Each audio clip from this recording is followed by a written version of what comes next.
जी cafe आज के lecture का आगाज करते हैं। लेक्चर नंबर 9 हमारा। कल के लेक्चर में हमने ओवरऑल रिस्पॉन्सिबिलिटीज ऑफ ऑडिटर को डिस्कस किया था। ऑडिटर की रिस्पॉन्सिबिलिटीज क्या है? हमने सीखा कि ऑडिटर की रिस्पॉन्सिबिलिटी है रीजनेबल एश्योरेंस ऑब्टेन करना।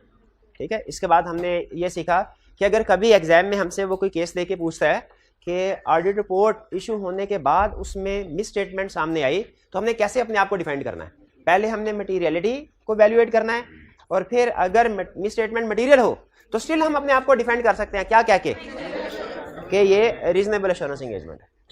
ठीक है, जिसमें इनहेरेंट लिमिटेशंस होती हैं। आज के लेक्चर में हम एक्सपेक्टेशन गैप स्टडी करेंगे, लेकिन उससे पहले हमारी होम असाइनमेंट ड्यू थी चैप्टर 1 में वॉल्यूम 2। आपको याद है ना, हमारा 2 बुक्स हैं, एक वॉल्यूम 1 और एक वॉल्यूम 2। जो वॉल्यूम 1 है वो तो हमारे नोट्स हैं और रिप्रोडक्शन रेटे वाले क्वेश्चन हैं, लेकिन जो वॉल्यूम 2 है वो हमारी केस स्टडी बेस्ड है। तो वॉल्यूम 2 की प्रैक्टिस लाजमी है। ठीक है, ये ना समझेगा कि हालांकि वॉल्यूम 1 में सारे कंसेप्ट कंप्लीट हो जाते हैं, ऐसा नहीं है कि कुछ कंसेप्ट्स वॉल्यूम 1 में कुछ वॉल्यूम 2 में, ऐसा नहीं है। सारे के सारे कंसेप्ट्स वॉल्यूम 1 में कंप्लीट हो जाते हैं, लेकिन केस स्टडीज के क्वेश्चंस को प्रैक्टिस करने के लिए आपको एक्स्ट्रा मटेरियल की जरूरत है। वो एक्स्ट्रा मटेरियल वॉल्यूम 2 में। तो चैप्टर 1 के क्वेश्चंस आपको दिए गए थे होम असाइनमेंट के तौर पे, उम्मीद है आपने किए होंगे। ठीक है, जरा चेक कीजिएगा कोई स्टूडेंट ऐसे हैं जिन्होंने असाइनमेंट नहीं की।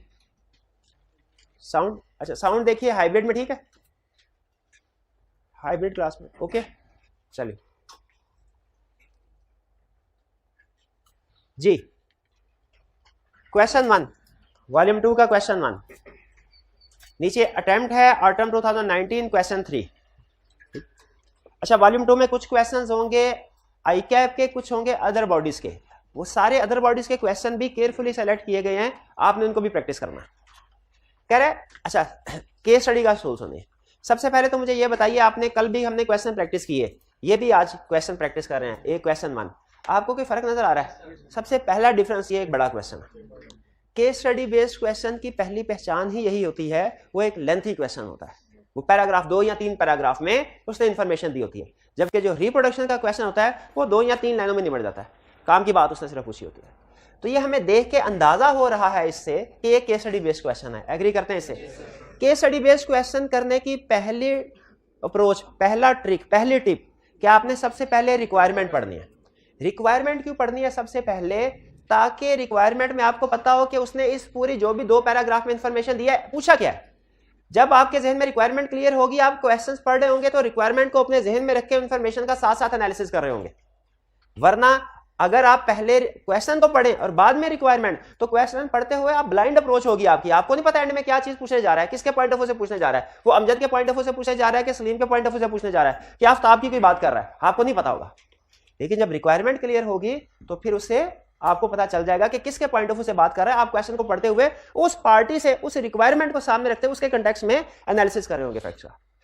तो सबसे पहली आज हमने 2 चीजें सीखी है केस स्टडी के हवाले से। पहला, केस स्टडी को पहचानना कैसे है। एक निशानी क्या है? बड़ा क्वेश्चन होगा 2-3 पैराग्राफ में। और दूसरी approach, case study based question है आपको लग रहा है, तो आपने सबसे पहले रिक्वायरमेंट को पढ़ना है ताकि रिक्वायरमेंट के लिहाज से इंफॉर्मेशन का एनालिसिस कर सके। चलिए, अच्छा एक चीज अब मैं आपको बता रहा हूं, जो बड़ी एडवांस लेवल की केस स्टडीज में आप फेस करेंगे प्रॉब्लम।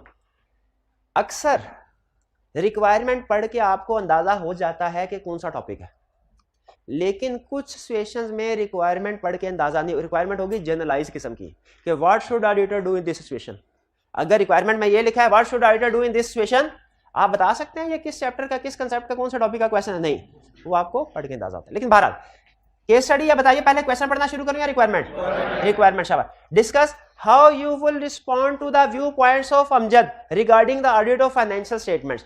कह रहा है बताओ आप कैसे अमजद के व्यू पॉइंट्स को रिस्पॉन्ड करेंगे। इसका मतलब यह हुआ कि इसमें अमजद कोई व्यू पॉइंट्स दे रहा है, हमने अमजद के व्यू पॉइंट्स के ऊपर कमेंट करने हैं। और याद रखें, जब भी किसी भी स्टेटमेंट के ऊपर कमेंट करना होता है ना, तो या तो वो स्टेटमेंट ठीक होती है या गलत होती है। कमेंट का यही मतलब है ना, आप कोई स्टेटमेंट देंगे, मैं इनसे कहूंगा कमेंट करें, तो इसका मतलब क्या है कि बताएं सही है कि गलत है। अच्छा मुझे बताइए, अगर मैं इन्होंने स्टेटमेंट दी, भाई को कहा इनके स्टेटमेंट पे कमेंट करो, इन्होंने कहा सर ये गलत है, क्या ये कंप्लीट हो गया इनका आंसर? कि इन्हें बताना चाहिए गलती क्या है, इन्हें बताना चाहिए गलती क्या है। ठीक है, तो ये ज़हन में रखिएगा, अगर इसमें अमजद का कोई व्यू पॉइंट ठीक हुआ तो हम कहेंगे ठीक है, हमने ऑडिट में ऐसे पढ़ा था, ऐसे ही होता है। लेकिन अगर कोई व्यू पॉइंट गलत हुआ तो हम कहेंगे ये व्यू पॉइंट गलत है, हमने ऐसे नहीं पढ़ा था, हमने तो ऐसे पढ़ा था। स्टार्ट करते हैं जी। कह रहे Amjad is the chief executive and major shareholder of a newly incorporated private limited company. Chief executive बताइए किसका पार्ट होता है, डायरेक्टर्स का या मैनेजमेंट? मैनेजमेंट का। He has offered your firm to be the first external auditor of the company. उसने कहा कि आप कंपनी के फर्स्ट एक्सटर्नल ऑडिटर बने। यहाँ पे स्टूडेंट कहने लगा सर ठहर जाएं, पहला कंसेप्ट ही गलत हो गया, आपने तो कहा था कि शेयर होल्डर अपॉइंट करते हैं, ये तो चीफ एग्जीक्यूटिव मैनेजमेंट अपॉइंट कर रही है। हाँ, लेकिन फिर मैं कहूंगा कि ये चीफ एग्जीक्यूटिव तो है, साथ साथ शेयर होल्डर, ये अपॉइंटमेंट है शेयर होल्डर कर रहा है, तो अपॉइंटमेंट में कोई प्रॉब्लम नहीं है। During a meeting he was of the view point, वो क्लिक हुआ, रिक्वायरमेंट में भी व्यू पॉइंट था कि इसके व्यू पॉइंट पे हमने कमेंट करना है। उसका क्या व्यू पॉइंट है, that statutory audit exist because it has been legally mandated and it does not add value to the business. उसने कहा स्टैट्यूटरी ऑडिट यानी जो ऑडिट रिक्वायर्ड है वो इसलिए एग्जिस्ट करते हैं क्योंकि लॉ रिक्वायर करता है, अगर लॉ रिक्वायर ना करता ना तो इस कोई दुनिया में ऑडिट ना करवाता, इसका फायदा ही कोई नहीं है। सही कह रहा है क्या, it does not add value, सही गलत कह रहा है? क्यों, क्या ऑडिट कराने के कुछ फायदे होते हैं? एक मिनट बताइए क्या फायदे होते हैं? क्या सिर्फ इतना लिख देंगे कि ये स्टेटमेंट गलत है, ऑडिट कराने के कुछ फायदे हैं, ऑडिट वैल्यू ऐड करता है, सिर्फ इतना लिख देंगे कि वो फायदे गिनवाएंगे, पहला फायदा ये, दूसरा फायदा ये, तीसरा फायदा ये, वन बाय वन जिससे पूछूं एक एक एडवांटेज बताते जाएं और जो स्टूडेंट बता दे दूसरा अगला स्टूडेंट रिपीट ना करे।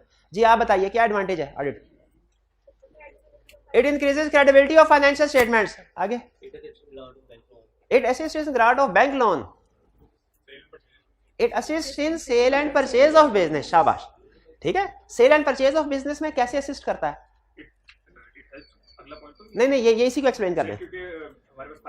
जिस बंदे ने बिजनेस को खरीदना है उसके सामने वेरीफाइड फिगर होंगे कि एसेट्स कितने हैं, लायबिलिटीज कितनी है, वो कैलकुलेट कर लेगा कि इसकी नेटवर्थ कितनी है, मुझे कितने में खरीदना चाहिए। शाबाश, ये क्लियर हो गया एक मिनट। अच्छा आगे देखते हैं, शायद अगला कोई और पॉइंट भी हो।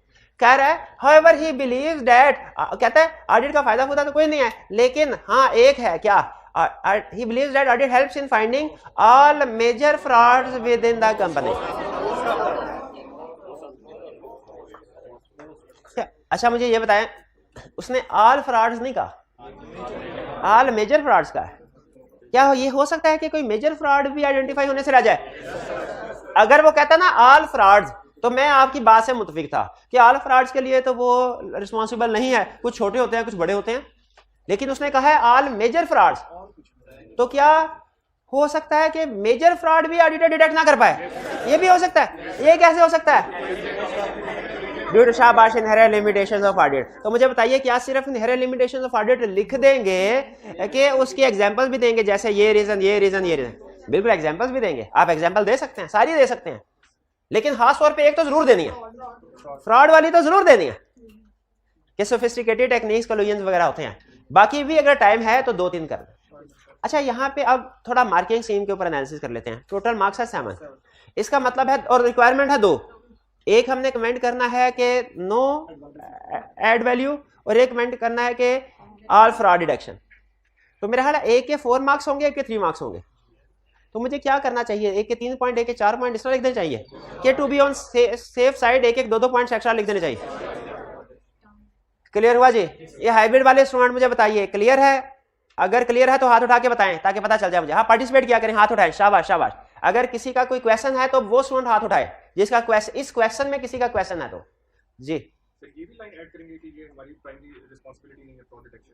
क्या ये भी लाइन ऐड करनी चाहिए कि हमारी प्राइमरी रिस्पांसिबिलिटी नहीं? कमेंट करने में ऐड कर सकते हैं, लेकिन बेसिकली जो आपकी अप्रोच होनी चाहिए वो ये कि ऑडिटर ऑल मेजर फ्रॉड्स को डिटेक्ट करने के लिए रिस्पॉन्सिबल नहीं है। अगर आप ये लिखते हैं हमारी प्राइमरी रिस्पॉन्सिबिलिटी ना, बात फिर भी वही हो जाए। स्टेटमेंट तो आप यही बता रहे हैं ना कि ये हमारी जिम्मेदारी नहीं है। अब क्यों नहीं है? असल इसके मार्क्स मिलेंगे इनहेरेंट लिमिटेशंस के। स्टूडेंट समटाइम सिर्फ इतना कमेंट करके आ जाते हैं, एग्जामिनर बार बार ये कहता है कि स्टूडेंट डिसीजन दे देते हैं, बेसिस ऑफ डिसीजन नहीं देते। केस स्टडी में सबसे ज्यादा जो कॉमन कंप्लेन है एग्जामिनर की वो क्या है? स्टूडेंट डिसीजन दे देते हैं और डिसीजन ठीक होता है, कंसेप्ट ठीक है, स्टूडेंट का डिसीजन, बेसिस ऑफ डिसीजन नहीं स्टूडेंट देता जी।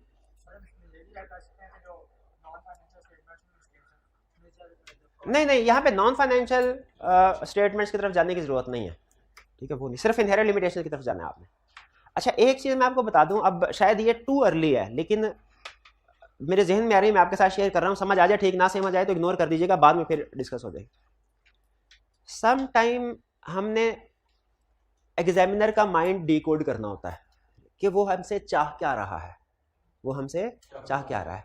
यानी इसकी एग्जाम्पल, कई दफ़ा ऐसा होता है एक ही क्वेश्चन है, उसने 2 नंबर के साथ पूछ लिया और वही क्वेश्चन उसने 5 नंबर के साथ भी पूछ लिया, तो अब हमने उसको डिकोड करना होता है। जैसे रीजनेबल एश्योरेंस है, एक में उसने 2 नंबर के साथ पूछा हुआ, एक में 4 के साथ पूछा। अब 2 नंबर के साथ हमने उसे सिर्फ डेफिनेशन दे दी और एग्जाम्पल दे दी, 4 नंबर के साथ हमने उसे आगे वो एक्सप्लेनेशन भी दे दी कि रीजनेबल एश्योरेंस का मतलब है कि ऑडिट होने के बाद भी कुछ मटेरियल मिसस्टेटमेंट रह सकती हैं वगैरह, इस तरह की एक्सप्लेनेशन। तो आपने कोशिश करनी है कि एग्जामिनर मार्क्स को सामने रख के सोचे एग्जामिनर मेरे से क्या चाह रहा है। ठीक है, कभी कभार ना मार्क्स ऊपर नीचे होते हैं तो उस वक्त फिर ये एनालिसिस करना काम आ जाता है। आगे चलते हैं, नेक्स्ट क्वेश्चन, क्वेश्चन 2। देख के बताइए क्या केस स्टडी लग रहा है? 2-3 पैराग्राफ में केस स्टडी लग रहा है। तो सबसे पहले फिर रिक्वायरमेंट पढ़ लेते हैं। Describe the level of assurance provided by this statement and explain how and why it differs from the level of assurance provided by an audit on annual historical financial statements। ठीक है, बताना है हमने कि ये लेवल ऑफ एश्योरेंस स्टेटमेंट क्या provide करें। कह रहे the following is an extract from an independent auditors unmodified report on A profit for cost. Profit for cost से ही हमें अंदाजा हो गया लिमिटेड एश्योरेंस होगी, लेकिन बहरहाल उसकी वर्डिंग भी उसने दिया। Based on our examination of the evidence supporting the assumptions, nothing has come to our attention which causes us to believe that these assumptions do not provide a reasonable basis for cost. Nothing has come to our attention। एक तो for cost से पता चल गया और दूसरा इसमें nothing से पता चल गया, nothing से, हाँ do not से। ठीक है, यहाँ पे reasonable basis का ये मतलब नहीं है reasonable assurance है। reasonable basis का मतलब ये है कि हमने एविडेंस इकट्ठा किया, एविडेंस की बेस के ऊपर हम ओपिनियन दे रहे हैं, जो भी दे रहे हैं, हवाई नहीं दे रहे। क्लियर हो? तो बताइए कौन सा लेवल ऑफ एश्योरेंस है? लिमिटेड या मॉडरेट। और ये कैसे डिफरेंट है ऑडिट से? कि इसमें लिमिटेड एश्योरेंस और उसमें ऑडिट में रीजनेबल एश्योरेंस, इसमें प्रोसीजर कम, ये नेगेटिव फॉर्म ऑफ कंक्लूजन है, ऑडिट वाला पॉजिटिव फॉर्म ऑफ कंक्लूजन। यहां तक क्लियर है? कोई क्वेश्चन हाइब्रिड में से? कोई क्वेश्चन जी? कोई क्वेश्चन नहीं, आगे चला। Question 3. Prime Bank Limited, a bank with over 100 branches all over the country, has completed 1 year of its successful operations. Bank है, 1 साल हुआ उसको काम करते हुए।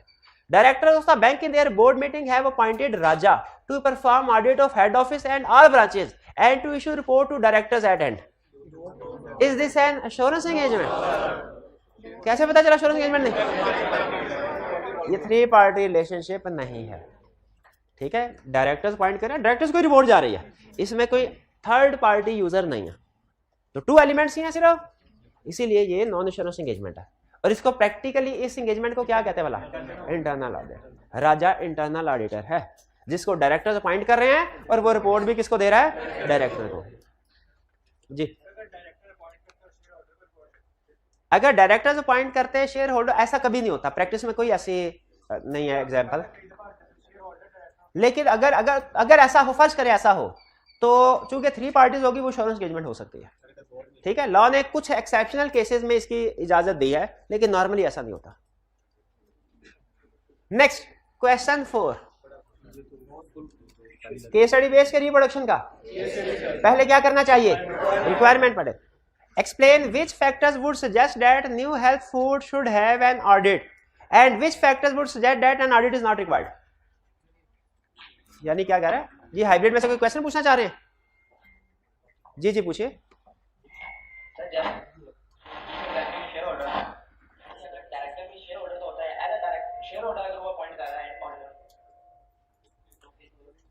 जी जी, अगर कोई person at the same time share holder भी है, at the same time director, जैसे पिछले हमने वो क्वेश्चन में पढ़ा था, तो बिल्कुल वो कर सकता है अपॉइंट ऑडिटर को, लेकिन वो एज शेयर होल्डर कर रहा होगा। ठीक है, उसकी अपॉइंटमेंट में कोई बात नहीं है। ठीक है, वो शेयर।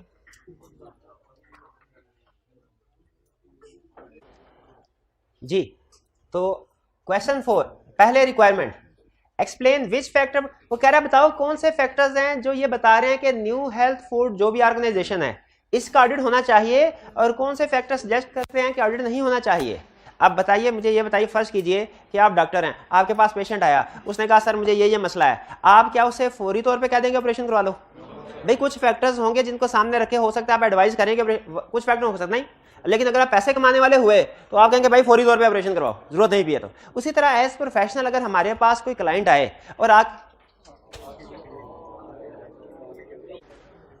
जी, तो उसी तरह हमारे पास अगर कोई क्लाइंट आए और हमसे अपना इंफॉर्मेशन बिजनेस की शेयर करे तो हमें वैल्यूएट करना चाहिए कि इसको ऑडिट करवाने की जरूरत है या नहीं है, और उसकी बेस के ऊपर उसे एडवाइस देनी चाहिए। ये नहीं कि उससे बगैर सोचे समझे कहते भाई ऑडिट करवा लो हमें तो पैसे आएंगे, नहीं, अच्छा प्रोफेशनल ऐसे नहीं करता। यहाँ पे उसने आपके सामने फैक्ट्स बताए हैं और आपसे पूछा है बताओ किन फैक्ट्स से आपको लग रहा है कि ऑडिट करवाने की जरूरत है और किन से लग रहा है कि ऑडिट करवाने की जरूरत नहीं है। Which factor suggests that new health company should have an audit and which factor would suggest that audit is not required? दोनों बताने, यस वाले भी नो वाले भी। स्टार्ट करते हैं पढ़ना। कह रहा है you are the senior manager in a small audit firm and your responsibilities include obtaining new clients. तो अब ये जिम्मेदारी हमारी है तो हम हर क्लाइंट को कहेंगे आज ऑडिट करवा लो, ऑडिट होना चाहिए। ये रीजन है क्या? ये रीजन नहीं है। क्लाइंट को देखिए हमने डिसीजन करना है। New health food is a family owned partnership with 3 stores. जी यहां तक बताएं, कोई इन्फॉर्मेशन ऐसी है जिससे लगे कि ऑडिट कराने की जरूरत है या नहीं है? यहाँ पे है पार्टनरशिप फर्म है, पार्टनरशिप्स के लिए ऑडिट कराना रिक्वायर्ड नहीं होता, इसीलिए इस बिजनेस का पार्टनरशिप होना इस बात की तरफ इशारा है, ये एक रेलिवेंट फैक्टर है कि इसको ऑडिट कराने की जरूरत नहीं है। ये नॉट वाला पॉइंट आ गया। फिर in discussing the business you learn that new health food is thinking of expanding to a 4th store in a nearby city but is undecided about how to finance the expansion. इसमें बताएं करने की जरूरत है क्यों? अगर bank से loan ले, लेकिन क्या यहां तक उसने बताया कि हम बैंक से लोन लेंगे? अभी तक नहीं बताया, अभी तक नहीं बताया। अगर बैंक की बात करेगा तो फिर हम करेंगे। दे आर कंसीडरिंग इधर बोरोइंग फ्रॉम ए बैंक और फ्रॉम द एग्जिस्टिंग ओनर्स। हाँ अब बैंक की बात कर ले तो हम कहेंगे अगर वो बैंक से ऑब्टेन करना चाह रहा है तो फिर ऑडिट जरूरी होगा, फिर उसे ऑडिट करवाना चाहिए क्योंकि ऑडिट के बगैर बैंक लोन नहीं देता। It assist in grant of loan. तो ये एक रीजन आगे कि ऑडिट जरूरी है। फिर द ओनर्स आर, लेकिन अगर वो एग्जिस्टिंग ओनर से लेते तो फिर ऑडिट करवाने की जरूरत नहीं है क्योंकि वो तो खुद ही ऑलरेडी जो है वो बिजनेस को मैनेज कर रहे हैं। The owners are 2 brothers and 2 sisters, 3 of whom actively manage 1 store each, and the 4th will manage the new store next year. जी बताइए, ओनर्स ही बिजनेस को मैनेज कर रहे हैं, ओनर्स ही बिजनेस को, भाई सोचे जरा, ओनर सारे के सारे ओनर बिजनेस को मैनेज कर रहे हैं ना, तो ऑडिट करवाने की जरूरत है नहीं, क्योंकि वो कंफ्लिक्ट ही नहीं है। वो जो बेस्ट व्यू और ट्रू एंड फेयर व्यू का कंफ्लिक्ट आता था जिसकी वजह से असल में ऑडिट इजाद हुआ था, वो किस वजह से हुआ था? बेस्ट व्यू और ट्रू एंड फेयर व्यू की वजह से इजाद हुआ था ना। अब चूंकि वो कंफ्लिक्ट नहीं है, वो क्योंकि वो डिफरेंट पोजीशंस नहीं, ओनर्स खुद ही बिजनेस को मैनेज कर रहे हैं, तो इसीलिए ऑडिट की भी जरूरत। क्योंकि अगर ओनर कोई और हो, मैनेज कोई और कर रहा हो, तो ओनर को खतरा होता है कि मैनेज करने वाला फ्रॉड तो नहीं कर रहा मेरे साथ। लेकिन जब ओनर खुद ही मैनेजर है तो उसे ये खतरा नहीं है ना, वो खुद के साथ फ्रॉड थोड़ी कर रहा है। तो इसीलिए इस इंफॉर्मेशन से हमें पता चला कि उन्हें ऑडिट कराने की जरूरत नहीं है। And the 4th will manage the new store next year. Next year में फोर्थ वाला जो उनका जो फैमिली मेंबर है वो नया स्टोर मैनेज करेगा। कोई प्रॉब्लम? कोई प्रॉब्लम? हाँ, अगर इसमें ये जो फैमिली मेंबर्स है ये एक दूसरे की ब्रांच में इन्वॉल्व नहीं है तो दूसरों की ब्रांच के एक्यूरेसी के बारे में श्योर होने के लिए ऑडिट करवा सकते हैं, ठीक है, क्योंकि हर एक का एक अलग-अलग है।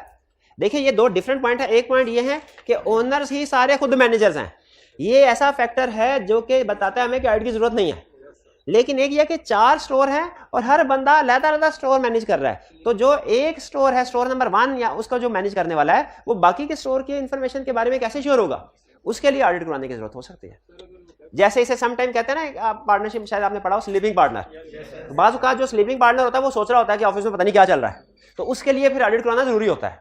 तो ये स्लीपिंग पार्टनर तो नहीं है, लेकिन हर पार्टनर अलग सेटअप को देख रहा है और वो बाकी के सेटअप में उसकी इन्वॉल्वमेंट नहीं है, तो बाकी के सेटअप की ऑडिटेड फाइनेंशियल स्टेटमेंट रिपोर्ट सामने आएंगी तो उसकी तसल्ली बढ़ जाएगी। ये एक फैक्टर है जो ये इशारा कर रहा है कि ऑडिट होना चाहिए। तो इस क्वेश्चन में मिक्स फैक्टर्स थे, 2 फैक्टर्स, हम 1-2 फैक्टर्स ये बता रहे थे कि ऑडिट होना चाहिए, और 2 फैक्टर्स ये बता रहे थे कि ऑडिट नहीं होना चाहिए, या जितने भी फैक्टर्स थे 1 2 या 3 दिन, लेकिन मिक्स फैक्टर्स थे। क्लियर हो गया ये क्वेश्चन? चलिए ये थे हमारे वॉल्यूम 2 के 4 क्वेश्चन जिसकी हमने डिस्कशन कर ली।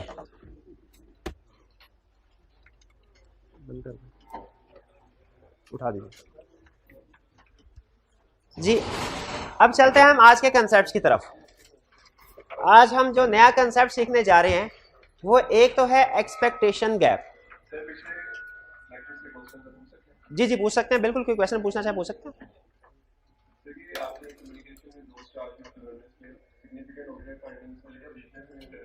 जी जी जी, इनका क्वेश्चन ये है कि सर आपने ऑडिटर रिस्पॉन्सिबिलिटी में ये बताया था कि some time auditor shareholders के साथ साथ कुछ दूसरे अदर्स को भी कम्युनिकेट करता है। उसकी कुछ एग्जांपल्स बताई थी, डिस्कस की थी हमने, जैसे non compliance with laws and regulation. उसमें एक एग्जांपल थी कि डायरेक्टर्स को मैनेजमेंट लेटर कम्युनिकेट करना है। तो स्टूडेंट का क्वेश्चन ये है कि सर ये तो मैनेजमेंट को कम्युनिकेट करते हैं, तो आपने डायरेक्टर्स को कह दिया। तो याद रखिए ये मैनेजमेंट लेटर मैनेजमेंट और डायरेक्टर्स दोनों को कम्युनिकेट किया जाता है, दोनों डायरेक्टर्स को भी कम्युनिकेट किया जाता है ताकि डायरेक्टर्स इनके ऊपर एक्शन ले और मैनेजमेंट से ये वीकनेसेस रिमूव करवाएं, सिस्टम को इंप्रूव करवाएं। क्योंकि जिसकी गलती है उसको तो बता ही देना चाहिए, लेकिन अगर सिर्फ उसको बताएंगे हो सकता है वो ठीक करे, हो सकता है ना करे, तो उसके ऊपर वाले बंदे को भी बताना चाहिए ताकि वो उससे ठीक करवाए। भाई क्लियर हो गया क्वेश्चन? और जी जी जरूर पूछे।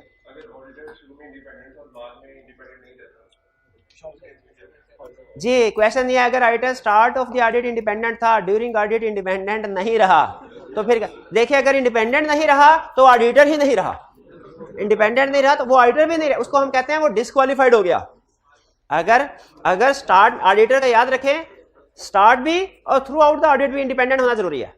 अगर कहीं पे वो एक दिन के लिए भी इंडिपेंडेंट नहीं रहा ना तो फिर वो ऑडिटर भी नहीं रहा, डिस्क्वालीफाई हो गया, उसे हम कहते हैं वो डिस्क्वालीफाई हो गया। जी और कोई क्वेश्चन? चलिए जी आपका क्वेश्चन। नहीं, ऑडिटर की रिस्पॉन्सिबिलिटीज रीजनेबल एश्योरेंस प्रोवाइड करना है, लिमिटेड एश्योरेंस या रिव्यू नहीं। अच्छा नेक्स्ट, एक्सपेक्टेशन क्या है? हमने ये स्टडी किया था 3 पार्टी रिलेशनशिप में कि ऑडिट में 3 पार्टीज इन्वॉल्व होती हैं, मैनेजमेंट, ऑडिटर और शेयर होल्डर। मैनेजमेंट की रिस्पॉन्सिबिलिटीज पढ़ ली, ऑडिटर की रिस्पॉन्सिबिलिटीज पढ़ ली, शेयर होल्डर या यूजर्स की रिस्पॉन्सिबिलिटी पढ़ रहे हैं। शेयर होल्डर या यूजर्स की एक ही रिस्पॉन्सिबिलिटी है। जैसे आपने देखा होगा आपके घर वाले सीए के बारे में कुछ गलत फहमियों का शिकार होते हैं। जब भी रिजल्ट आता है तो हम उन्हें रिजल्ट बताते हैं तो वो ये कहते हैं अच्छा तुमने पढ़ा नहीं होगा इसीलिए फेल हो गए, हालांकि उन्हें पता नहीं है। उन्होंने कहा नहीं ऐसी बात नहीं, कहते हैं नहीं तुम्हारे कजन ने तो बीए में फर्स्ट डिवीजन लिया है, वो पढ़ता था उसकी फर्स्ट डिवीजन आ गया और तुम नहीं पढ़ते होगे इसलिए तुम फेल हो गए हो। बताइए ये मिसअंडरस्टैंडिंग है कि नहीं? बिल्कुल मिसअंडरस्टैंडिंग है। उन्हें पता ही नहीं है कि बीए और सीए में क्या फर्क है, उन्हें पता ही नहीं है सीए का पेपर कैसे होते हैं, सीए का सिलेबस क्या चीज है, कितनी तैयारी करनी पड़ती है। ठीक है, इसमें तो अच्छा खासा जी पढ़ने वाले जो है वो भी समटाइम फेल हो जाते हैं। तो क्या ये अच्छा, अब ये देखे ये मिसअंडरस्टैंडिंग उनकी है लेकिन भुगतना किसको पड़ती है? हमें। दूर होनी चाहिए। एग्जैक्टली इसी तरह हम कहते हैं शेयर होल्डर, आप घर वालों को जाके कहो भाई सीए में मेरी जिम्मेदारी है, मैंने पढ़ना है, टेस्ट मैंने देना, मेरी जिम्मेदारी, आपकी सिर्फ एक जिम्मेदारी है। क्या? ये जो गलत फहमी आपने पाली हुई ना अपने जहनों में, इनको निकाल दें। उसी तरह एज ऑडिटर हम शेयर होल्डर से ये कहते हैं, हम कहते हैं भाई हमने ऑडिट करना है फाइनेंशियल स्टेटमेंट का, फाइनेंशियल स्टेटमेंट बनाना है मैनेजमेंट की जिम्मेदारी है, उसको ऑडिट करना हमारी जिम्मेदारी। आपका सिर्फ एक ही काम है, एक ही जिम्मेदारी। क्या? ऑडिट प्रोफेशन के बारे में जो गलत फहमी आप लोगों ने जहनों में पाली हुई है ना, उनको निकाल लें। भाई वे कौन सी मिसअंडरस्टैंडिंग्स हैं जो शेयर होल्डर्स के जहनों में होती है, उसे कहते हैं एक्सपेक्टेशन गैप। एक्सपेक्टेशन गैप का मतलब यह है कि असल में ऑडिटर के रोल्स एंड रिस्पॉन्सिबिलिटी कुछ और है, जबकि शेयर होल्डर समझ रहे होते हैं कुछ और है। असल में ऑडिटर के रोल्स एंड रिस्पॉन्सिबिलिटी हैं नीचे से लेके यहां तक, लेकिन शेयर होल्डर समझ रहे होते हैं ऑडिटर के रोल्स एंड रिस्पॉन्सिबिलिटी है यहां तक। तो ये जो गैप है इसे कहते हैं एक्सपेक्टेशन गैप। यानी एक्सपेक्टेशन गैप डिफरेंस है between what actually auditor's roles and responsibilities are and what general public thinks, what general public perceives, what general public expects कि ये रिस्पॉन्सिबिलिटी, इसे कहते हैं एक्सपेक्टेशन गैप। क्लियर हुआ जी? नहीं ये 5% वाला नहीं है, ये है ही मिसअंडरस्टैंडिंग, ये है ही मिसअंडरस्टैंडिंग। एक्सपेक्टेशन गैप का मतलब क्या है? Responsibilities of stakeholder. Stakeholder की रिस्पॉन्स क्या? कि वो ऑडिट के बारे में मिसअंडरस्टैंडिंग का शिकार ना हो। ऑफिशियली इसकी डेफिनेशन है, expectation gap means public perception, public thought, कि पब्लिक क्या सोचती है, public thinking of the roles and responsibility of external auditor is different from his statutory role and responsibility. यानी एक्चुअली ऑडिटर के रोल्स एंड रिस्पॉन्सिबिलिटी कुछ और हैं, जबकि शेयर होल्डर समझ रहे हैं कुछ और। तो ये जो डिफरेंस, और शेयर होल्डर नॉर्मली हायर ही सोचेंगे, कम थोड़ी कम सोचेंगे, तो वो तो हमारे भले की बात है ना। वो यानी कुछ काम ऐसे हैं जो ऑडिटर नहीं करता और जनरल पब्लिक समझ रही होती है कि ऑडिटर कर रहा है। ये है एक्सपेक्टेशन गैप। एक्सपेक्टेशन गैप समझ आया? अब आते हैं, एक्सप्लेन करते हैं इसे with the help of some examples कि प्रैक्टिकली कौन कौन से एक्सपेक्टेशन गैप, कौन कौन सी मिसअंडरस्टैंडिंग है जो जनरल पब्लिक होती है। और ये याद रखिए, जो मिसअंडरस्टैंडिंग है ना, ये रिसर्च के जरिए से हमारे सामने आई है। जनरल पब्लिक क्या समझती है? जनरल पब्लिक समझती है ऑडिटर फाइनेंशियल स्टेटमेंट प्रिपेयर करता है। क्या करता है ऑडिटर? एक्सपेक्टेशन गैप हो गया कि नहीं हो गया? जनरल पब्लिक समझती है ऑडिटर 100% ट्रांजैक्शन को चेक करता है। करता है क्या? तो सैंपल बेस पे काम करता है। जनरल पब्लिक समझती है ऑडिटर एब्सोल्यूट एश्योरेंस प्रोवाइड करता है। गलत। एक्सपेक्टेशन, वो तो रीजनेबल एश्योरेंस प्रोवाइड करता है। जनरल पब्लिक समझती है auditor all miss statements detect करने के लिए रिस्पांसिबल है। अभी वो चीफ एग्जीक्यूटिव का व्यू पॉइंट्स पे हमने कमेंट किया है, ऑडिटर ऑल नहीं, most of the miss statements और रीजनेबल एश्योरेंस देता है उसमें। जनरल पब्लिक समझती है ऑडिटर की रिस्पांसिबिलिटी है to prevent and detect fraud. Auditor की रिस्पांसिबिलिटी अगेन रीजनेबल एश्योरेंस की है, और रीजनेबल एश्योरेंस में ऑल मिस स्टेटमेंट्स कवर नहीं होती, ना ही ऑल फ्रॉड कवर होते हैं। प्राइमरी रिस्पांसिबिलिटी फ्रॉड को प्रिवेंट डिटेक्ट करने की मैनेजमेंट की है, ऑडिटर की नहीं है। अगर कोई फ्रॉड ऐसा हुआ जो कि मटेरियल हुआ और रीजनेबल एश्योरेंस से सामने आ सकता हुआ, वो हम आइडेंटिफाई कर देते हैं, वरना नहीं करते। अच्छा, जब हम कहते हैं ना कोई चीज आइडेंटिफाई करने के लिए ऑडिटर रिस्पॉन्सिबल नहीं है, इसका यह मतलब नहीं है कि ऑडिटर बिल्कुल ही नहीं करेगा। यानी जब मैं कहता हूं ना auditor is not responsible to prevent and detect fraud, इसका यह मतलब नहीं है कि मैं ऑडिटर हूं, फ्रॉड मेरे आगे पीछे दाएं बाएं घूम रहा है और मैं उसे कह रहा हूं मेरी तो जिम्मेदारी नहीं है तुम्हें डिटेक्ट करना, मेरी तो जिम्मेदारी नहीं है। ऐसे नहीं है। अगर सामने आ जाए ऑडिट करते हुए तो हम आइडेंटिफाई कर लेंगे। अगर वो रिपोर्ट ना करे तो वो हमें पकड़ लेंगे लॉ मेकर्स, वो कहेंगे भाई ये तो तुम्हारे सामने आ गया था। लेकिन हमने खुद से, अगर फ्रॉड हमें कोई इंडिकेशन नजर नहीं आ रही तो हमने खुद से इसके पीछे नहीं पड़ना, एफर्ट्स नहीं करनी, फ्रॉड को डिटेक्ट करने के लिए एफर्ट्स नहीं करने। हाँ, अगर अपनी ऑडिट करने की एफर्ट्स, क्योंकि फ्रॉड को डिटेक्ट करने के लिए ना खास तौर पे एफर्ट्स की जरूरत होती है। ये एक अलग प्रोफेशन होता है, हम तो ऑडिटर है ना, ये अलग प्रोफेशन होता है, उसे कहते हैं फ्रॉड एग्जामिनर। फ्रॉड एग्जामिनर ये उसका काम होता है, उसके प्रोसीजर भी डिफरेंट होते हैं।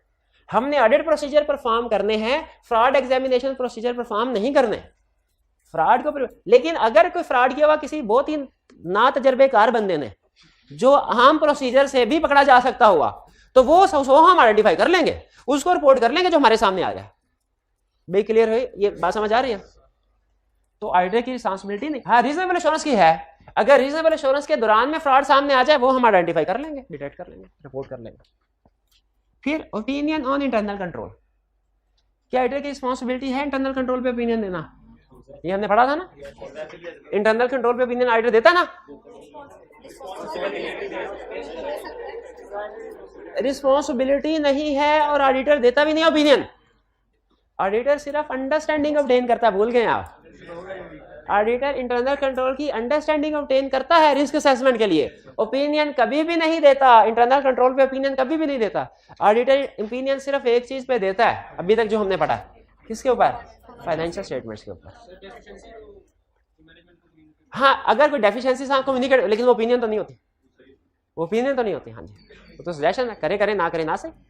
ओपिनियन इंटरनल कंट्रोल पे ऑर्डर नहीं देते, पाकिस्तान में तो नहीं देते। क्लियर है जी? बिल्कुल आइडेंटिफाई कर लेता है। देखिए, डेफिशिएंसी आइडेंटिफाई करना और चीज है, ओपिनियन देना और चीज है। ओपिनियन देने का मतलब ये है कि ऑडिटर खास तौर पे इंटरनल कंट्रोल को चेक, देखिए जैसे ऑडिटर ओपिनियन देता है फाइनेंशियल स्टेटमेंट्स में, ऑडिटर खास तौर पे फाइनेंशियल स्टेटमेंट की ट्रांजैक्शन को चेक करता है, देखता है ठीक है कि नहीं, फिर रिपोर्ट देता है। यह है ओपिनियन। लेकिन अंडरस्टैंडिंग का मतलब क्या है कि हमने उसकी चेकिंग नहीं करनी, सिर्फ सचरी तौर पे देखना है। कोई मसला नजर आए तो बता देंगे, वरना नहीं बताएंगे, वरना नहीं बताएंगे। ठीक है, हमारी रिस्पॉन्सिबिलिटी खास तौर पे इंटरनल कंट्रोल को वेरीफाई करना नहीं है। लेकिन अगर ऑडिट के, ये इंटरनल कंट्रोल की रिस्पॉन्सिबिलिटी और फ्रॉड वाली तकरीबन एक ही तरह की है। दोनों में हम खास तौर पे इनके लिए कोई काम नहीं करते। हाँ, अपने ऑडिट के दौरान में रूटीन नेचर के काम करते हुए इनके मसले मसाइल नजर आ जाए तो वो बता दिया करते हैं। देखिए, इंटरनल कंट्रोल एक अलग चीज है, फाइनेंशियल स्टेटमेंट्स अलग चीज है। इससे एग्री करते हैं? हाँ, शेयर होल्डर्स किस में इंटरेस्टेड होते हैं? फाइनेंशियल स्टेटमेंट, उनको वेरीफाई करके हमने रिपोर्ट देनी है, इंटरनल कंट्रोल्स के ऊपर ओपिनियन नहीं देना। लेकिन अगर ऑडिट करते हुए हमें कोई गड़बड़ नजर आ जाए, इन्वेंट्री काउंट करते हुए हमें पता चल जाए कि ये सिक्योर्ड नहीं है, तो हमें एक वैल्यू एडेड सर्विस के तौर पे बता देना चाहिए। इसका ये मतलब नहीं है कि आपने सारे के सारे इंटरनल कंट्रोल को चेक कर लिया। ठीक है, हो सकता है किसी इन्वेंट्री में ही कोई और इंटरनल कंट्रोल्स भी वीक हो सकता है इंटरनल कंट्रोल वीक हो और इन्वेंट्री किसी एक्सपेंसिव सप्लायर से खरीदी जा रही हो, लेकिन वो हम स्टॉक काउंट के दौरान में आइडेंटिफाई नहीं कर सकते। तो हमें ऑडिट के दौरान में जो जो इंटरनल कंट्रोल में वीकनेसेस सामने आती है वो तो रिपोर्ट कर देते हैं मैनेजमेंट लेटर के थ्रू, लेकिन इसका यह मतलब नहीं है आपने सारी की सारी इंटरनल कंट्रोल को चेक कर दिया। ठीक है, आपने जी जो सामने आ गया वो, ठीक है, आपने किताब देखी कोई, उसके 200 सफ़े हैं, देखते देखते एक जगह पे आपको स्पेलिंग की मिस्टेक नजर आई, आपने कहा सर ये स्पेलिंग की मिस्टेक है, इसको ठीक कर लें। कि इसका ये मतलब है आप मुझे ओपिनियन दे रहे हैं कि बाकी की सारी किताब ठीक है? नहीं ना, ओपिनियन तो नहीं दे रहे आपको, तो रूटीन के काम है, जो मसला सामने आया आपने वो आइडेंटिफाई। मैनेजमेंट लेटर भी यही चीज है कि अपना काम करते हुए जो मसला सामने आया वो बता दिया। इसका ये मतलब नहीं है कि हम ओपिनियन दे रहे हैं कि बाकी सारा कुछ ठीक है। ओपिनियन का मतलब यही होता है ना कि बाकी सारा कुछ ठीक है, वो नहीं करता। ये कॉमन मिसअंडरस्टैंडिंग समझ आ गई, एक्सपेक्टेशन क्या है जी? हाँ, ऑडिटर के स्किल्स पे भी डिपेंड करता है। इसीलिए दुनिया के हर कंट्री में रूल है कि हर बंदे को चार्टर्ड अकाउंटेंट नहीं बनाते। ऑडिटर बनने के लिए चार्टर्ड अकाउंटेंट बनना जरूरी है, और चार्टर्ड अकाउंटेंट बनने के लिए नॉलेज होना भी जरूरी है और स्किल होना भी। ट्रेनिंग भी आपकी जो 3.5 साल की ट्रेनिंग होती है इसीलिए होती है। ठीक है, इसीलिए होती है कि आपके पास इतनी स्किल हो कि आप अपनी रिस्पॉन्सिबिलिटीज को पूरा कर सकें। जी, क्या चार्टर्ड अकाउंटेंट्स के अलावा और कोई पर्सन ऑडिटर नहीं हो सकता? हो सकता है, लेकिन वो छोटी मोटी ऑर्गेनाइजेशन का। बड़ी ऑर्गेनाइजेशन का ऑडिटर हमेशा चार्टर्ड अकाउंटेंट ही होगा। पाकिस्तान की बात कर रहा हूं, बाकी दुनिया में भी इसी तरह की प्रॉब्लम है। अब चलते हैं आगे। अच्छा, नेक्स्ट कंसेप्ट जो है ना हमारा, वो पढ़ने और याद करने से ज्यादा समझने वाला है, और ये वो कंसेप्ट है जो लाजमी एग्जाम में इस अटेम्प्ट में टेस्ट होगा। ये वो कंसेप्ट है जो एग्जाम में इस अटेम्प्ट में लाजमी टेस्ट होगा। अच्छा, ये क्या है? हमारा मेन कंसेप्ट है essentials of proper conduct of audit, यानी एक ऑडिट करने के लिए कौन सी चीजें होना जरूरी है। एक अच्छा ऑडिट करने के लिए 3 चीजें होना जरूरी है, ऑडिट 3 खुसूसियात होना जरूरी है। सबसे अहम, इंडिपेंडेंट होना चाहिए। दूसरा, प्रोफेशनल जजमेंट होनी चाहिए। तीसरा, प्रोफेशनल स्केप्टिसिज्म होना चाहिए।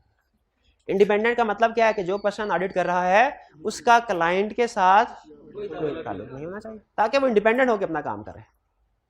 ठीक है, जैसे जो मैच का रेफरी है वो किस टीम का होना चाहिए? पाकिस्तान का कि ऑस्ट्रेलिया का? किसी का भी नहीं, ताकि वो इंडिपेंडेंट हो। एग्जैक्टली उसी तरह ऑडिटर भी ना मैनेजमेंट का बंदा होना चाहिए ना शेयर होल्डर, इंडिपेंडेंट होना चाहिए। फिर प्रोफेशनल जजमेंट का मतलब क्या है? प्रोफेशनल जजमेंट का मतलब यह है कि ऑडिट करते हुए कुछ जगह ऐसी आती हैं जहां पे आपको गाइडेंस नहीं मिलती किताबों में क्या लिखा हुआ है। किताबों में क्या लिखा हुआ है आपको बताया था, जिस तरह अकाउंटिंग स्टैंडर्ड्स होते हैं ना, उसी तरह ऑडिटिंग स्टैंडर्ड्स भी होते हैं।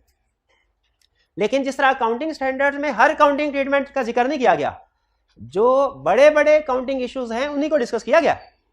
जैसे अगर आप देखें, वो डेप्रिसिएशन मेथड तो डिस्कस करते हैं अकाउंटिंग स्टैंडर्ड्स, उनकी कैलकुलेशन को डिस्कस नहीं करते, क्योंकि आपको एग्जांपल कैलकुलेशन नहीं मिलती है ना, कि स्ट्रेट लाइन की कैलकुलेशन कैसे करनी है या रिड्यूसिंग की कैसे करनी है। ये कहते हैं कि स्ट्रेट लाइन रिड्यूसिंग कर लो, कैलकुलेशन नहीं। इन्वेंट्री की बेसिस बताएंगे, वेटेड एवरेज है या FIFO, उसकी कैलकुलेशन करके नहीं बताएंगे। ठीक है, कुछ चीजों के ऊपर स्टैंडर्ड्स हैं, जैसे फिक्स एसेट्स हैं, लेकिन कुछ चीजों के ऊपर नहीं है। जैसे मेरा ख्याल है कैश के ऊपर कोई स्टैंडर्ड नहीं है, डेटर्स के ऊपर भी शायद कोई स्टैंडर्ड नहीं है, ऐसे ही है। अब मुझे तो अरसा हो गया अकाउंटिंग पढ़े हुए, डेटर्स के ऊपर भी कोई स्टैंडर्ड नहीं, लीजेस के ऊपर है, टैक्स के ऊपर है, सेल्स के ऊपर भी है, शायद परचेजेस के ऊपर नहीं है मेरा ख्याल है ना, परचेज इन्वेंट्री के ऊपर। तो इसी तरह जिस तरह नहीं, कंक्लूजन इस पे पहुंचे कि हर अकाउंटिंग इशू अकाउंटिंग स्टैंडर्ड में डिस्कस नहीं हुआ, तो जो डिस्कस नहीं हुए वो फिर प्रैक्टिस में हम लोगों से सीखते हैं, आपके टीचर आपको सिखाते हैं, आप और टीचर कैसे अपनी जजमेंट अप्लाई करते हैं।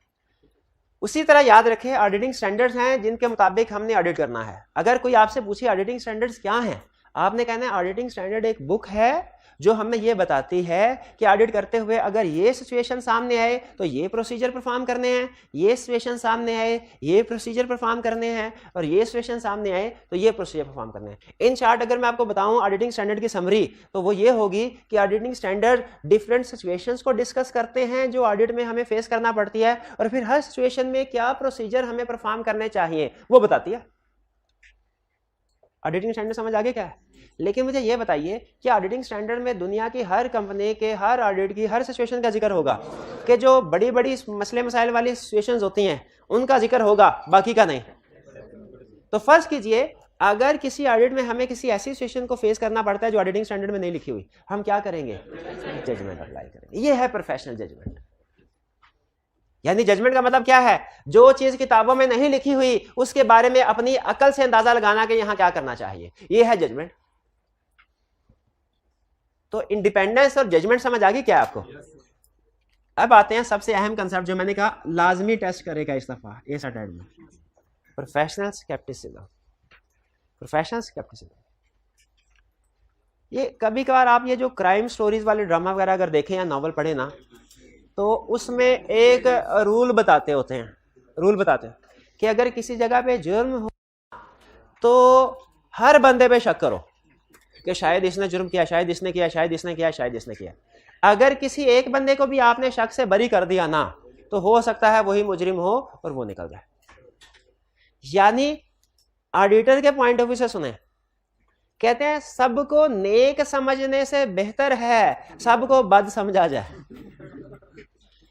इसलिए कि अगर किसी को नेक समझा और बाद में वो बद निकला, इसका नुकसान ज्यादा है, और अगर किसी को बद समझा बाद में वो नेक निकला, इसका नुकसान कम है, बल्कि ये तो फायदे वाली बात है। तो सेफर अजम्पशन क्या होती है ऑडिट पॉइंट ऑफ व्यू से? सेफर अजम्पशन क्या है? तो प्रोफेशनल स्केप्टिसिज्म का मतलब क्या है? स्केप्टिसिज्म का डिक्शनरी मीनिंग है शक शुबा करना, शक करना, शक शुबा करना, डाउट करना किसी में। प्रोफेशनल का मतलब कि ऑडिट प्रोफेशन में, ऑडिट प्रोफेशन में कौन शक शुबा कर रहा है? किस पे कर रहा है? क्लाइंट में, मैनेजमेंट में। क्या कि हो सकता है फाइनेंशियल स्टेटमेंट में गड़बड़ हो सकता है देखिए अल्फाज पे गौर कीजिएगा, हो सकता है फाइनेंशियल स्टेटमेंट में गड़बड़ हो, ये नहीं लाजमी गड़बड़ होगी, और ये नहीं कि लाजमी है गड़बड़ नहीं होगी, बल्कि क्या है? प्रोफेशनल स्टेटमेंट हो सकता है फाइनेंशियल स्टेटमेंट में गड़बड़। हम इस माइंडसेट के साथ जाते हैं तो हो सकता है हमें कुछ मसले मसाइल सामने आ जाए। अगर इस माइंडसेट के साथ जाएंगे ना कि फाइनेंशियल स्टेटमेंट बिल्कुल ठीक है तो कोई गलती नहीं है, तो आपको कोई गलती मिलेगी भी नहीं। ठीक, तो ये है प्रोफेशनल स्केप्टिसिज्म कि आपके सामने डिफरेंट इंफॉर्मेशन आएगी, अगर कोई इंफॉर्मेशन आए तो आपने उसे इग्नोर नहीं करना। कोई सस्पिशियस सर्कमस्टेंसेस आपके सामने आए, आपने उसको इग्नोर नहीं करना। मुझे एक बात है छोटी सी, आप अपने ऑफिस में बैठे हैं और परचेज वाला बंदा आया आपके पास और आपको कहने लगा सर ये जो सेल्स वाला बंदा है ना ये गड़बड़ कर रहा है, ये फ्रॉड कर रहा है। आप क्या करेंगे? क्या इस इंफॉर्मेशन को इग्नोर कर देंगे या इसको इन्वेस्टिगेट करने की कोशिश करेंगे? यही प्रोफेशनल स्केप्टिसिज्म है। क्या आपके पास कोई ऐसी इंफॉर्मेशन सामने आए ना जो इंडिकेट कर रही हो किसी गड़बड़ को, आपने उसको इग्नोर नहीं करना। हो सकता है कि प्रोसीजर परफॉर्म करने के बाद साबित हो सेल्स वाला इनोसेंट है, तो ये ज्यादा बेहतर सिचुएशन है बजाय इसके कि आपने कहा नहीं नहीं यार सेल वाला तो बड़ा नेक आदमी है, वो तो रोजे रखता है माशाल्लाह, नमाज बाद है, हाँ लंबी दाढ़ी, सर पे टोपी, हाथ में तस्बीह, वो तो फ्रॉड कर ही नहीं सकता, और बाद में पता चले कि कर दे। याद रखें हमने हमेशा एविडेंस, हमारा पहला असूल है, एविडेंस के बगैर किसी भी बंदे पे किसी भी चीज पे रिलाई नहीं करना, किसी की जाहिरी शक्ल सूरत देख के रिलाई नहीं करना। एविडेंस है तो हम रिलाई करेंगे वरना रिलाई नहीं करेंगे। प्रोफेशनल स्केप्टिसिज्म यही कहता है क्या है professional scepticism? It is a questioning mind. ये क्वेश्चनिंग माइंड है, यानी सवाल पूछता है पिछले साल की निस्बत इस साल एम्प्लॉय ज्यादा है, ज्यादा क्यों है, कम है, कम क्यों है? क्वेश्चनिंग माइंड क्वेश्चन करता है। Being alert to conditions which indicate possibility of misstatement, अगर उसे कोई ऐसी कंडीशन नजर आए जो मिसस्टेटमेंट की तरफ इशारा कर रही हो, फौरन अलर्ट हो जाता है। क्रिटिकल असेसमेंट ऑफ एविडेंस, जो भी उसे एविडेंस दिया जाता है उसे क्रिटिकली असेस करता है, ठीक है कि नहीं। जैसे मुझे बताइए, ऑडिट करने के लिए आप गए, क्वेश्चनिंग माइंड क्या आपने एग्जांपल देने हैं, ऑडिट करने के लिए गए, पिछले साल की निस्बत इस साल सैलरी ज्यादा है, क्लाइंट से पूछेंगे या खुद एज्यूम कर लेंगे कि ज्यादा काम करवाया होगा एम्प्लॉय से, क्वेश्चन करेंगे, क्या क्वेश्चन करेंगे, ज्यादा है, ये सैलरी से ज्यादा क्यों है, कहीं ऐसा तो नहीं ओवरस्टेट किया हुआ, कहीं ऐसा तो नहीं फेक एम्प्लॉयज रजिस्टर करवा के तो पैसे ले जाए जा रहे हैं, फ्रॉड तो नहीं, यह है क्वेश्चनिंग माइंड। अच्छा, अगर पिछले साल की निस्बत इस साल सैलरीज एक्सपेंस कम हो, फिर क्वेश्चन करेंगे, फिर भी करेंगे, यही है क्वेश्चनिंग माइंड। पिछले साल की निस्बत इस साल फिगर ज्यादा हो रही है, वो भी क्वेश्चन करो, पिछले साल की निस्बत साल फिगर कम, वो भी क्वेश्चन करो, भाई क्यों कम क्यों की सैलरी, कहीं ऐसा तो नहीं आखिरी महीने की अक्रूवल रिकॉर्ड नहीं की तुमने, मिस स्टेटमेंट है। तीसरी एग्जांपल, पिछले साल जो सैलरीज एक्सपेंस थी वही इस साल है, अब क्वेश्चन करेंगे कि नहीं, अब भी करेंगे। क्लाइंट बड़ा तंग होता है हमसे, वो कहता है सर इंक्रीज में भी आप पूछते हो, डिक्रीज में भी पूछते हो, सेम में भी पूछते हो, तो हम कहते हैं हाँ, जहां पे चेंज होना चाहिए और चेंज नहीं है तो वहां पे पूछना क्यों नहीं है। क्या आपने इस समय एम्प्लॉइज को कमीशन बोनस में इंक्रीमेंट नहीं दिया, सारी दुनिया 10%, 15%, 20% देती है, आपने नहीं दिया क्या, ईद पे बोनस नहीं दिया क्या, ठीक है, रिस्क है कि आपने ये चीजें लेकिन रिकॉर्ड नहीं की या किसी और अकाउंट में रिकॉर्ड कर लिया। यह है क्वेश्चनिंग माइंड कि हमेशा क्वेश्चन करो, पिछले साल के साथ कंपेयर कर रहे कि इंक्रीज है वो भी क्वेश्चन करना है, डिक्रीज है वो भी क्वेश्चन करना है, जहां पे चेंज होना चाहिए लेकिन सेम है वो भी क्वेश्चन करना है। अच्छा, पिछले साल की निस्बत इस साल सेल ज्यादा है, बताइए क्वेश्चन करेंगे, क्लाइंट करेगा तो सेल ज्यादा है तो अच्छी बात है, हमारा सीएफओ तो बहुत खुश है, आपको क्या मसला है, आप क्या क्या रिस्क है, हमारा रिस्क ये है फाइनेंशियल स्टेटमेंट ओवरस्टेट हो सकती है, हो सकता है फेक सेल रिकॉर्ड की हो, फेक सेल रिकॉर्ड की। अच्छा, और पिछले साल की निस्बत इस साल सेल्स कम है, अब इन क्वेश्चन करना चाहिए क्यों कम है, तो अब क्या रिस्क है, इसमें एक छोटा रिस्क है एक बड़ा रिस्क है। छोटा रिस्क ये है कि सेल्स अंडरस्टेट हो सकती है, सेल्स अंडरस्टेट हो सकती है, छोटा क्योंकि नॉर्मली कंपनी खुद सेल्स को अंडरस्टेट थोड़ी नहीं करती, लेकिन बार एरर गलती से भी हो सकती है। बड़ा रिस्क क्या है, सेल्स अगर कम हो रही है इसका मतलब, फिलोसोफर बन के सोचना है, फिलोसोफर समझते हैं कैसे सोचते हैं, एक चीज से दूसरी चीज से लिंक बना के तीसरी, फिलोसोफर बन के सोचना है। सेल्स पिछले साल की निस्बत कम हो रही है का इसका मतलब है इन्वेंट्री बिक नहीं रही, इन्वेंट्री नहीं बिक रही इसका मतलब इन्वेंट्री ऑब्सोलीट हो गई है, इन्वेंट्री ऑब्सोलीट हो गई इसका मतलब है उसे राइट डाउन करना चाहिए एनआरबी पे। अब देखें ये क्वेश्चनिंग माइंड सोच के पहुंच गया कि नहीं सेल्स इन्वेंट्री पे, ये है क्वेश्चनिंग माइंड। क्वेश्चन करें, आगे चलते हैं। Being alert to conditions which indicate possibility of misstatement, अपने क्वेश्चन तो करे लेकिन ऑडिटर इर्द गिर्द नजरें घुमाता है, देखता रहे। हमारे पार्टनर्स हमें कहा करते थे कि आपने ऐसे करके ऑडिट नहीं करना, ऐसे करके आपने ऐसे करके ऑडिट करना है। इसका मतलब क्या होता था कि ये नहीं सिर्फ किताबों में जो कुछ है वही वेरीफाई कर, देखिए इर्द गिर्द क्या हो रहा है, इर्द गिर्द क्या हो रहा है। एक रियल आपको केस बताना, छोटी सी एग्जांपल थे, तो पार्टनर ने पूछा, कॉलेज था, कि इस क्वार्टर का रेवेन्यू नहीं है, इस क्वार्टर का रेवेन्यू नहीं है। मैंने कहा सर वो छुट्टियां चल रही हैं और क्लासेस नहीं हो रही, तो कैंटीन में बैठे हुए थे और इर्द गिर्द बहुत से स्टूडेंट थे। तो पार्टनर ने कहा ये क्या, ये कहाँ से हैं, क्लासेस नहीं हो, ये कहाँ से हैं।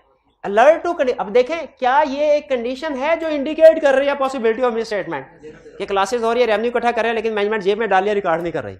अब मुझे नहीं पता था, पार्टनर ने क्लास की, बाद में मैं क्लाइंट के पास गया तो उसने कहा सर ये वो स्टूडेंट है जो हॉस्टल्स में रहते हैं, ठीक है, कुछ स्टूडेंट ऐसे होते हैं जब छुट्टियां हो जाती है अपने घरों को चले जाते हैं, कुछ हॉस्टल्स में रहते हैं, ये वो वाले स्टूडेंट थे आपको नजर आ रहे थे। मैंने कहा पहले बताते, तो ये हम आपको पहले से ये इन्फॉर्मेशन होनी चाहिए, ठीक है, पहले से। ये है being alert to condition which indicate possible, कि एज ऑडिटर हमने जब क्लाइंट पे जाना है ना, तो वैसे तो अच्छी बात है कि नजरें झुका के चलना चाहिए, अच्छी बात है, लेकिन एज ऑडिटर हमने क्लाइंट के सिस्टम को, प्रोसीजर्स को देखना है, इर्द गिर्द क्या हो रहा है। अगर इर्द गिर्द इकोनॉमिक एक्टिविटीज ज्यादा हो रही हैं तो फाइनेंशियल स्टेटमेंट में भी उसका रिजल्ट आना चाहिए ज्यादा, ठीक है, और अगर इर्द गिर्द इकोनॉमिक एक्टिविटीज कम हो रही है फाइनेंशियल स्टेटमेंट। मुझे एक बात बताइए, सेल्स ज्यादा है, डेप्रिसिएशन एक्सपेंस कम है, क्या ये इंडिकेशन है कोई पॉसिबिलिटी ऑफ मिसस्टेटमेंट की? कैसे सेल्स, भाई अगर सेल्स ज्यादा है इसका मतलब है चीजें मैन्युफैक्चर भी ज्यादा हो रही होंगी, तभी तो बिक रही हैं, हवा से थोड़ी आई, हवाई तो अगर वो चीजें ज्यादा तो डेप्रिसिएशन एक्सपेंस भी ज्यादा क्योंकि एसेट ज्यादा इस्तेमाल हो रहे हैं। अब यहाँ तो इसका मतलब है डेप्रिसिएशन एक्सपेंस गलत है, वो अंडरस्टेटेड है, यहाँ सेल्स ओवरस्टेटेड है। ये है learn to condition which indicate. देखते रहे, जायजा ले इर्द गिर्द का जी। हाँ अगर स्ट्रेट लाइन मेथड है तो फिर ठीक है। लेकिन आपका रिस्क तो एक दफा बढ़ जाना चाहिए ना। अगर क्लाइंट आपको सेटिस्फैक्टरी रिप्लाई दे दे तो फिर ठीक है। जैसे मेरा रिस्क इंक्रीज हुआ लेकिन आपने कहा सर हमारा मेथड स्ट्रेट लाइन था, मेरा रिस्क कम हो गया, मैं कहा तसल्ली होगी, बिल्कुल ठीक। लेकिन मुझे ये बताइए, एक स्टूडेंट आया और कहने लगा सर मैं फीस नहीं दे सकता, मुझे 50% डिस्काउंट दे दीजिए। मैंने कहा अच्छा 50% डिस्काउंट तो देता हूं, लेकिन अपने वाले साहब से बात तो करवाओ। कहे सर ये लीजिए मेरा आईफोन, इस पे बात कीजिए। Condition indicating possibility of misstatement है कि नहीं है? ठीक है, हमने से अलर्ट रहना है, हमने सारी इंफॉर्मेशन का एनालिसिस करना है खुली आंखों से। ठीक है, बाजू का ऐसा होता है क्लर्क नई गाड़ी ले लेता है, इंडिकेशन है कि नहीं फ्रॉड के है, हमने अलर्ट रहना है। अच्छा याद रखें, ये हमारा जो असेसमेंट होती है ना, ये इनिशियल है, कंफर्म नहीं है। हम चांसेस पे काम करते हैं, प्रोबेबिलिटी पे। इंडिकेशन नजर आती है उसके पीछे लग जाते हैं, बाद में हो सकता है वो सही साबित हो सकता है ना हो। जैसे उन्होंने कहा स्ट्रेट लाइन मेथड है, मैंने कहा नो मिस स्टेटमेंट। लेकिन अगर वो कहते हैं कि सर वो यूनिट्स ऑफ प्रोडक्शन मेथड है, मैं कहता है इसमें गड़बड़ है। अगर गाड़ी वाला क्लर्क है, अगर वो कहे सर हमारी बाबू इजलास की प्रॉपर्टी थी वो बेच के गाड़ी ली है, फिर ठीक है। लेकिन अगर वो कहे सर वो अचानक मैं जा रहा था, रास्ते में देग पड़ी हुई थी, मैंने देखा उसके अंदर सोना ही सोना भरा था, मैं चुपके से लाया, मैं उसको खर्च कर रहा हूं, अब फ्रॉड है। ये प्रोसीजर्स परफॉर्म करके कंफर्म बाद में होगा, लेकिन हमने उसको आइडेंटिफाई पहले करना है। हाँ जी, इसी तरह critical assessment of evidence, critical assessment, हाँ ये बात गिफ्ट वाली यही कहते हैं। ओके सर मुझे नहीं पता चला, कल कोई मेरे अकाउंट में अचानक से 20 लाख रुपए जमा करवा गए, हाँ कहेंगे ठीक। क्रिटिकल असेसमेंट ऑफ एविडेंस का मतलब क्या है? जो भी मैनेजमेंट एविडेंस प्रोड्यूस करे एज इट इज उसको ठीक मानना है। कल क्यों नहीं आए थे? सर मैं बीमार था, मैं मान लूं इसकी बात को, मैं कहूं critical assessment of evidence, evidence लाओ, क्या एविडेंस होगा? प्रिस्क्रिप्शन पर्ची डॉक्टर की। घर वालों से कहा कॉलेज की फीस दे, लूट रहे हैं कॉलेज वाले, फीस देनी है, कितनी फीस? 25,000। घर वालों ने भिजवा, क्या घर वालों को भिजवा देना चाहिए? अच्छा भिजवा दें, लेकिन फिर बाद में कहें भाई एविडेंस भेजो, एविडेंस भेजो कि 25,000 की फीस थी, 25,000 फीस जमा करवाइए। वो एविडेंस होना चाहिए, क्रिटिकल असेसमेंट होने चाहिए कि नहीं? अच्छा मजे की बात सुने, ये भाई पर्ची ला भी देंगे। क्रिटिकल असेसमेंट ये नहीं है कि एविडेंस होना चाहिए, एविडेंस की क्रिटिकल असेसमेंट कॉलेज फोन करके पूछें कि इस सब्जेक्ट की फीस कितनी है, ये है क्रिटिकल असेसमेंट। वरना अक्सर लोग क्या करते हैं, वो पेट्रोल पंप वगैरह पे जाए ना, फेक इनवॉइसेस वो रखे होते हैं कैश में इसी तरह, और बाज़ का दूसरे रिपेयर वगैरह पे भी, ठीक है, रिपेयर गाड़ी की होती है 500 की, और उसे कहते हैं यार 2,000 की पर्ची बना दो, पर्ची बना ले। क्रिटिकल असेसमेंट का मतलब ये है कि आप सिर्फ किताबें ना चेक कर रहे हो, खाते ना चेक कर रहे हो, आपको दुनिया में भी पता हो कि इस गाड़ी का ये रिपेयर जो है नॉर्मली कितने में होती है, ठीक है, क्या क्या प्रॉब्लम आ सकती है। इसे कहते हैं अंडरस्टैंडिंग ऑफ बिजनेस। हमारे लिए अगर अच्छा ऑडिटर बनना चाहते हैं तो अंडरस्टैंडिंग ऑफ बिजनेस भी जरूरी है। सिर्फ ये नहीं, क्लाइंट ने कहा हाँ भाई क्या एसी, सर ये एसी लेके आए हैं, मैंने कहा मैं CFO, मैंने कहा अच्छा कितने का लेके आए हैं? 2.5 लाख का सर लेके आए हैं। मैंने कहा अच्छा ठीक है, 2.5 लाख का थोड़ा ज्यादा है। नहीं सर गर्मी बहुत है, रेट चढ़े हुए हैं। ठीक है, मुझे बिजनेस, अगर मैं ये ऐसे कर देता हूं तो मुझे बिजनेस का पता ही नहीं, मैं इस दुनिया में नहीं रहा, मुझे पता नहीं है कि एसी 1 टन का कितने का है, 1.5 टन का कितने का है, ठीक है, इन्वर्टर कितने का है, नॉन इन्वर्टर कितने का है, घी का रेट ज्यादा है कि कम है, ओरिएंट की निस्बत, हायर की निस्बत। अगर इस इंफॉर्मेशन का हमें नहीं अंदाजा, नहीं पता, तो आप ऑडिट नहीं कर सकते, आप एविडेंस की क्रिटिकल असेसमेंट नहीं कर सकते। भाई क्लियर? अच्छा अभी मैं आपको सिर्फ ये बता रहा हूं कि किन किन चीजों पे आपने अलर्ट हो जाना। स्केप्टिसिज्म का मतलब ये है ना, अलर्ट हो जाए, क्वेश्चनिंग माइंड। हाँ सर, इसमें सबसे अहम चीज ये है कि आपको कोई भी मशकूक सर्कमस्टेंसेस नजर आए, फौरन अलर्ट हो जाए, कुछ गड़बड़ है, कुछ गड़बड़ है। अच्छा क्या आप ये चाहते हैं कि इसी तरह जैसे 2-3 एग्जांपल्स मैंने आपके साथ क्लास में शेयर की, इसी तरह की कुछ मजीद एग्जांपल्स आपके साथ शेयर की जाए ज़बानी कलामी के रिटन फॉर्म में? रिटन फॉर्म में पढ़ के आएंगे, याद नहीं करना, लेकिन पढ़ के आना है। अच्छा जब पढ़ के आएंगे ना तो कुछ एग्जाम्पल पढ़ के फौरन आपको समझ लग जाएगी हाँ इसमें गड़बड़ है, इसमें गड़बड़ है। भाई क्लाइंट के पास अगर कोई ऐसी इन्वेंट्री हो ना जो बहुत प्रीशियस आइटम है, मूवेबल आइटम है, तो उसमें रिस्क है चोरी का, क्योंकि उसको चोर ले जाएंगे। लेकिन कुछ केसेस में हो सकता है आपको पता ना चले कि इसमें क्या गड़बड़ हो सकती है।